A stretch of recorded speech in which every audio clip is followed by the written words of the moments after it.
বারামখানে প্রতিষ্ঠা বার্ষিকীতে বলতে চাই, আমাদের সাংস্কৃতিক অঙ্গনকে টিকিয়ে রাখতে হলে আমাদের মুক্তিযুদ্ধের চেতনায় যে সংস্কৃতি, সেই সংস্কৃতিতে পেল্লাপনা নেই, সেখানে উচ্ছৃঙ্খলতা নেই, সেখানে বিজাতীয় সংস্কৃতি নেই।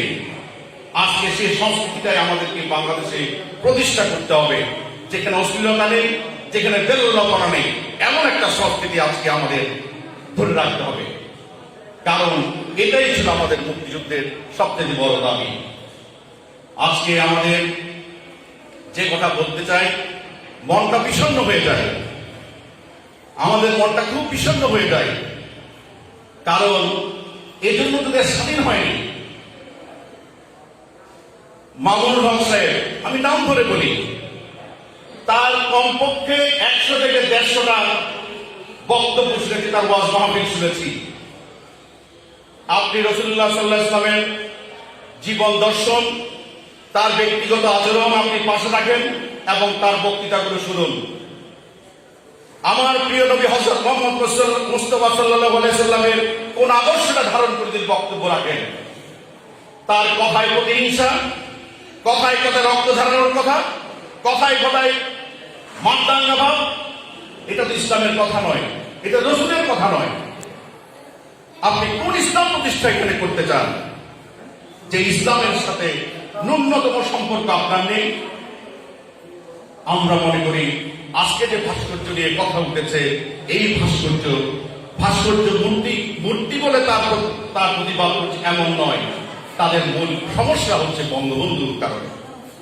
কারণ ভাস্কর্যটা হচ্ছে বঙ্গবন্ধু, আমাদের হাজার বছরের শ্রেষ্ঠ বাঙালি বঙ্গবন্ধু। তার একটা ভাস্কর্য থাকবে, সেই ভাস্কর্য দেখে আমাদের আগামী প্রজন্ম, আমাদের আগামী দিনের বেড়ে ওঠা যুবক তরুণ তরুণীরা বঙ্গবন্ধুর আদর্শের কথা জানতে পারবে, আমাদের মুক্তিযুদ্ধের চেতনার পক্ষে কথা বলতে পারবে। সেটাই হচ্ছে উদ্দেশ্য। ওখানে পূজার উদ্দেশ্যে কোনো ভাস্কর্য নির্মিত করা হয়নি। আপনারা কথায় কথায় বিদ্বেষ ছড়ান। একটা রাষ্ট্র, একটা সমাজ, একটা ব্যক্তি বিশেষের, একজন ব্যক্তি বিশেষের কথায়, একটা গোষ্ঠীর কথায় আমরা পরিচালিত হতে পারি না।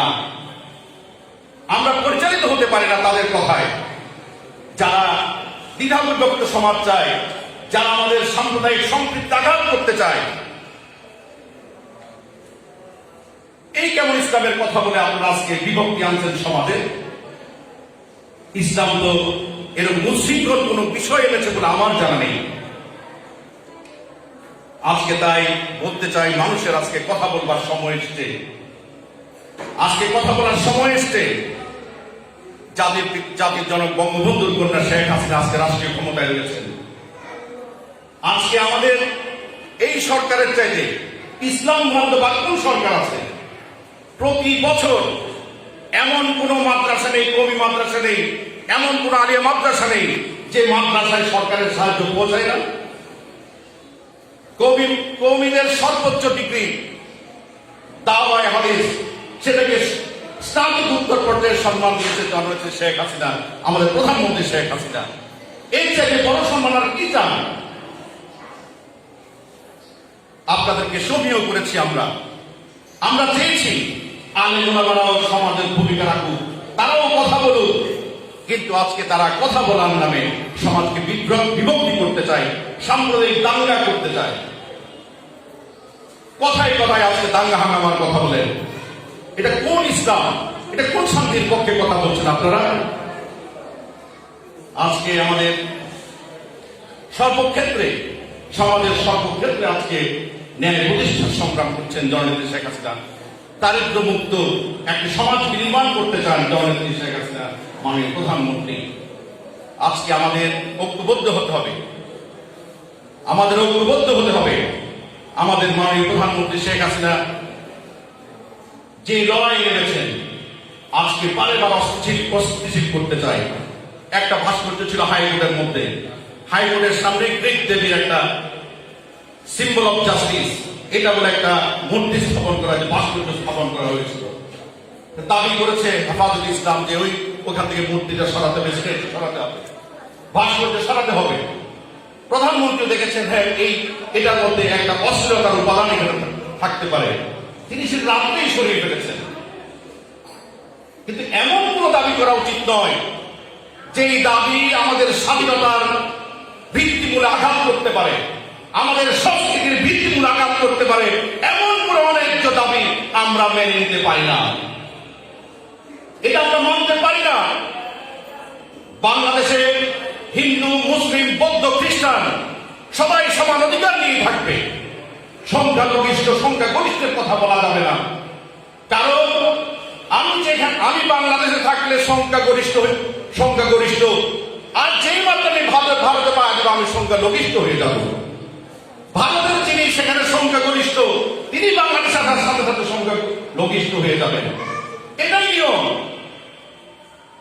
সৌদি আরবের মক্কাতুল মুকাররমার ইমাম যদি মার্কিন যুক্তরাষ্ট্রে যান তিনি সেখানে সংখ্যালঘিষ্ঠ হয়ে যাবেন, সংখ্যালঘু হয়ে যাবেন তিনি সেখানে।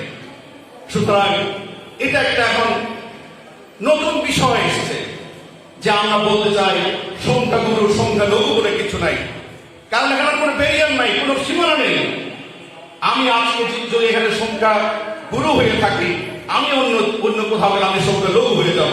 আপনি যদি কোথাও সংখ্যালঘু থাকেন, আপনি বাংলাদেশে আসতে সেখানে আপনি সংখ্যালঘু হয়ে যাবেন। সুতরাং এটাকে আমরা বিশ্বাস করি না। আমাদের এমন একটা সমাজ প্রতিষ্ঠা করতে হবে যেই সমাজে ধর্মের নামে হানাহানি নেই, যেখানে আপনি সাম্প্রদায়িক সম্প্রীতি থাকবে না, সেখানে কোনো উন্নতি হবে না। এই দেশ হিন্দু, মুসলিম, বৌদ্ধ, খ্রিস্টান সকল ধর্মের মানুষরা ঐক্যবদ্ধভাবে লড়াই করতে সংগ্রাম করেছে।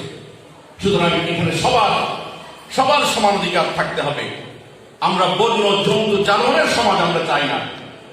আমরা একটা আধুনিক বিজ্ঞান মনস্ক সমাজ চাই, মেধা নির্ভর সমাজ চাই, এবং সেই সমাজ বিনির্মাণের লড়াইয়ের পুরোধা ব্যক্তিত্ব হচ্ছেন আমাদের আজকের মাননীয় প্রধানমন্ত্রী জননেত্রী শেখ হাসিনা।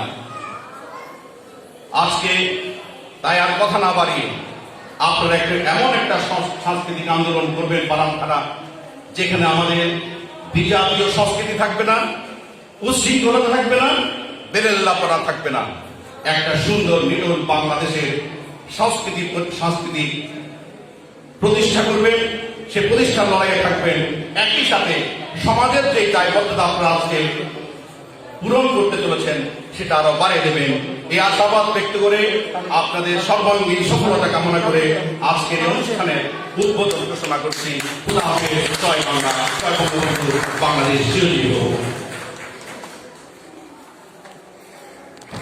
ধন্যবাদ।